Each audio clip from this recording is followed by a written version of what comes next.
उत्तर प्रदेश में बनेगी किसकी सरकार? सवाल बड़ा है और अगर एग्जिट पोल की माने तो समाजवादी पार्टी का गठबंधन सूबे में बीजेपी के विजय रथ को रोकने में नाकामयाब नजर आ रहा है। अधिकतर एग्जिट पोल में बीजेपी स्पष्ट बहुमत पाती नजर आ रही है।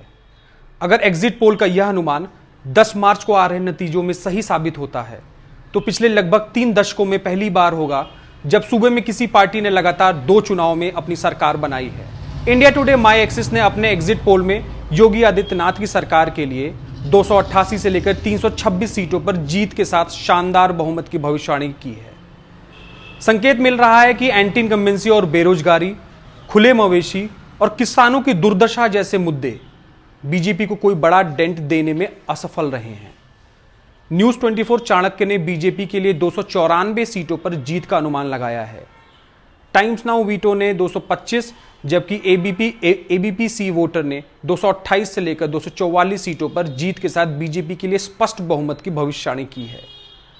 हालांकि अगर इन एग्जिट पोल्स में बीजेपी के लिए अनुमानित जीत के आंकड़े को देखें तो कम से कम 225 और सबसे अधिक 326 के बीच लगभग 100 सीटों का अंतर नजर आता है।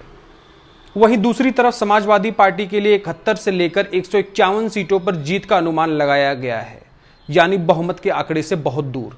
अनुमानों में यह अंतर क्या कहता है? एक्सपर्ट्स का मानना है कि अनुमानों में इस अंतर का एक कारण है अलग अलग एग्जिट पोल्स में पार्टियों के लिए अलग अलग वोट शेयर का होना। दूसरा कारण है इस बार मुकाबला मुख्यतः रूप से 2 पार्टियों के बीच है, जबकि पिछली बार त्रिकोणीय मुकाबला था। यूसी बर्कले के रिसर्च स्कॉलर प्रणव गुप्ता का कहना है कि सभी एग्जिट पोल्स के अलग अलग वोट शेयर मिलने का अनुमान है, जिसके कारण दोनों पार्टियों के लिए सीटों के अनुमानों में अंतर आएगा। कुछ का कहना है कि बीजेपी अपने 2017 के वोट शेयर को बनाए रखेगी, लेकिन चूंकि इस बार मुकाबला मुख्यतः 2 पार्टियों के बीच है, इसलिए जरूरी नहीं है कि बीजेपी के लिए यह वोट शेयर 300 प्लस सीट में तब्दील हो जाए। एक्सपर्ट्स के अनुसार इन एग्जिट पोल का दूसरा पहलू सर्वे में शामिल लोगों के सैंपल से जुड़ा है। एक्सपर्ट्स का दावा है कि जब तक सर्वे में शामिल हो रहे लोगों का मूल डेटा उपलब्ध न हो तब तक कौन जीतेगा यह अनुमान लगाना मुश्किल है।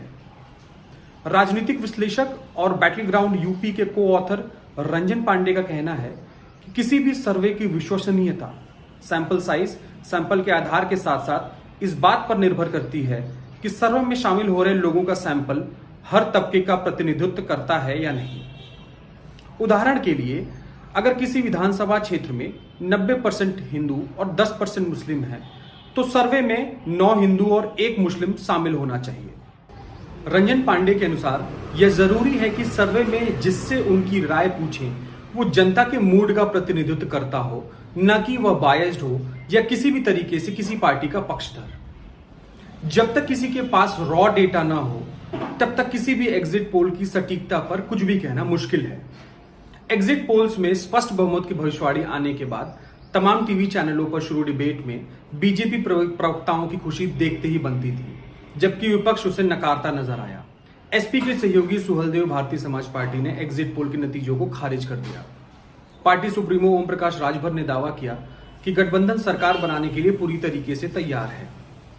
उन्होंने कहा कि हम एग्जिट पोल से सहमत नहीं हैं, यह फर्जी है। हमने जनता के लिए काम किया है और वह हमारे साथ है। 10 मार्च को पहले दौर की मतगणना में हम 403 सीटों में से 400 सीटों पर आगे चलेंगे।